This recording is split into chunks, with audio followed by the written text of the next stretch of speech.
Everyone, Ryan Desch here, broker, owner of R+K Real Estate Solutions in Lawrence, Kansas, and it is April. That means the spring market is in full effect, and it is officially crazy time out there. Market's down, of course. If you watch my market update videos, you know that. At least in terms of transaction volume, contracts written, et cetera, et cetera. We are down from 2021 here in 2022.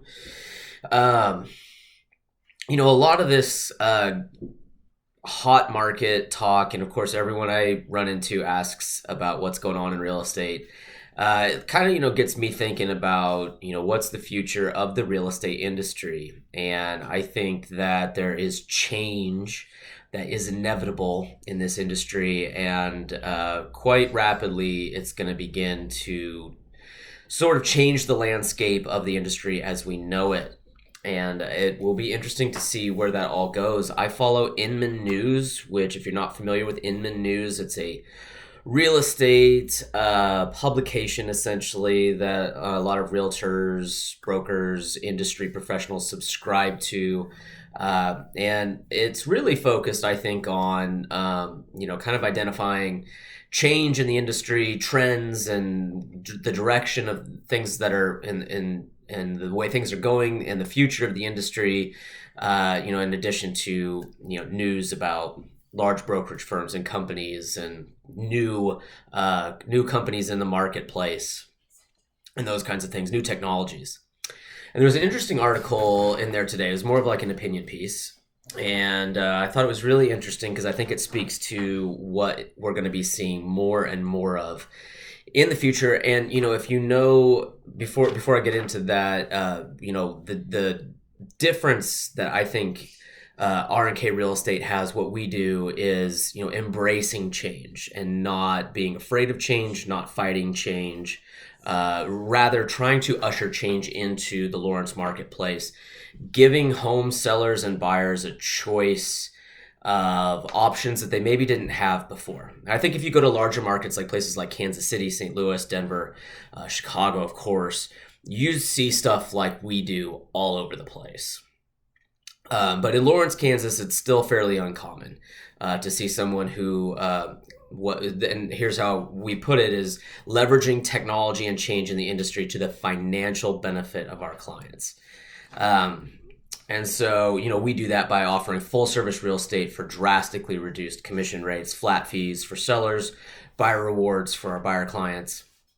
I want to read a couple things. Again, so this is not my words. These are the words of an article, opinion piece on Inman today. The next decade isn't going to see brokerages disappear or consolidate to the point that only a handful survive. But according to a panel of industry leaders, traditional companies that don't innovate or evolve are at serious risk of becoming disintermediated. What an interesting word, disintermediated. I think that's a fancy way of saying out of a job.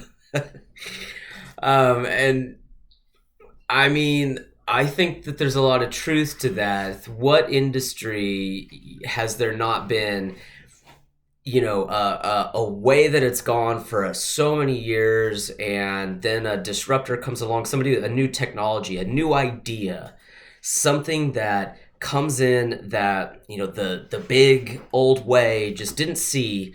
And, within a few years, the new idea has supplanted the old.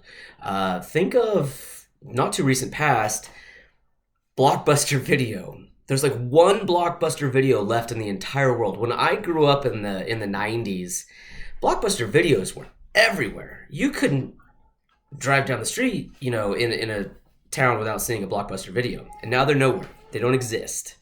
I think, you got your Netflixes, you got your streaming, all those kinds of ideas have supplanted that. And so according to Nada Nawab, president of the U.S. region of Compass, that's a real estate company, some would call a disruptor, it's a technology-based real estate company, argued that as time goes on, brokerages that simply exist to extract value from the real estate experience and fail to invest in research and development won't be able to compete as software becomes more advanced. And she said that the brokerages that deliver the most value will be the only ones that exist in 2030. That's not that far away, 8 years away. Traditional, this is a direct quote from her, traditional brokerages will get disintermediated, meaning that such companies could see themselves displaced, no longer in business. So that's an interesting point. I would agree with that. I think the traditional model is dying. And I think that there needs to be more value added to the experience, and technology is going to be an essential part of that. And sort of that sort of change that enhances the consumer experience in a real estate transaction, I completely support. I don't think anybody could argue otherwise. So other panelists that were interviewed, including Sherry Chris, CEO of Realogy Expansion Brands, agreed that change is coming, noted that recently she had recently bought a house, and the experience reminded her of what that would have looked like in the 1990s. Sound familiar? And she says that needs to and will change. The takeaway from these comments, reading on, was that there is more or less a consensus among the panelists that the future would bring change, and that brokerages that survive will be the ones that innovate and adapt. Significantly, this is similar to the advice that agents themselves have been receiving about the need to adapt or die, only this time it was directed at the brokerage level. That's Elias. In other words, success in the coming years won't just hinge on agents' ability to embrace change, but on the larger businesses adapting their infrastructure and core philosophies as well. And I'll read one last thing that I found interesting in this article. However, despite that consolidation, Wong noted that some local companies have survived and will likely continue to do so, and he predicted that the winners will ultimately be the brokerages that are focused on the agent distributing value for the customer, not from the customer, for the customer. So, I mean, that's all really interesting. I would say that's precisely what R+K Real Estate is set up to do. That is why I started this company. That is what we do every day. And that's what we will continue to do. As, people have heard me say a million times, I believe in the law of abundance, that there's room in the marketplace for all business models, and that consumers benefit from having access to those models. Wouldn't you agree, young sir? So that's it. That's my little opinion video today. So change in the real estate industry is coming, and it will come to everywhere eventually. So we're trying to help usher that in here. Find out more about what we do by visiting our website at exploringlawrence.com, and I will see you next time. Bye.